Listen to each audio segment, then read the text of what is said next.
ketibsiz aka. Bizdan oshib aka. Nima yomonlik qildim senga, uka? Nima aytmayapsiz obunachilarga Sardor kafe ishlayotganligi haqida, jiga? Iya. Endi aytamiz, uka. Qo'rqitib yubording-ku. Foydali hamda manfaatli bo'ladi, jigar. Chunki qarang, og'zashgan paytda iftorlikka suyuq ovqatlar ketadi, shashliklar ketadi, salatlar ketadi, har xil turli ichimliklar ketadi aka. Hammasi qayerda bor? Sardor kafesi bor-ku, jigar. Hozir aytamiz. Zo'r joyini ayting. Stankalarimizni qarang, bemalol olib aytamiz. Joylarimizda bormi? Hamma obunachilarga ketadi aka. Limoncha ham bor, limoncha ham bor. Jigar, siz nomingizdan kelganda limonchalarni olib beradi. Hozir aytamiz.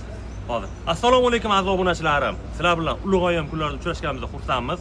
Ramazon munosabati bilan mana shu Sardor kafesida Sardor Adashim shaxs ovuzlarining oshxonasiga kelinglar. Bu yerda keng assortimentda shashliklar bor. Undan tashqari Yevropa taomlari bor. Yana Yevropaga borib o'rib bo'lmanglar. Mana shu bor Yevropa taomlari. Keyin milliy taomlar bor. Osh, lag'mon, sho'rva, manti, hammasidan bor. Og'iz ortishdan. Sardor kafesida hamma ovqat bor. Yo'q, ovqat bu. Jondan ortiq hamma narsani topsa bo'ladi. Og'iz ortish shart emas. Sardor kafesi bu to'g'ri tanlov, jigar. To'ppa-to'g'ri. Bu xalq ishongan ta'm, xalq ishonchidagi kafe bo'ladi, jigar. Xalqni duosini olib yuraveringlar, kam bo'lmaysizlar. Sardor akam obunachilari, bitta like bosib olinglar. Sardor akam qanaqa hurmat qilasizlar? Bitta like bosib portlatib olinglar bu videoni. O'rtoqlar 1 minut. Mana shu Sardor Adashim meni obunachilarim borligini his qilsin. Like, podpisatsiya, kommentariya paqapaq bo'lib ketsin. Xorazmlar gapi bor, paqapaq o'yini. Paqapaq bo'lib ketsin. Gap yo'q, jigar. Endi sizga men hozir iftorlikka takoy qilib berayman aka, ketib ketishga.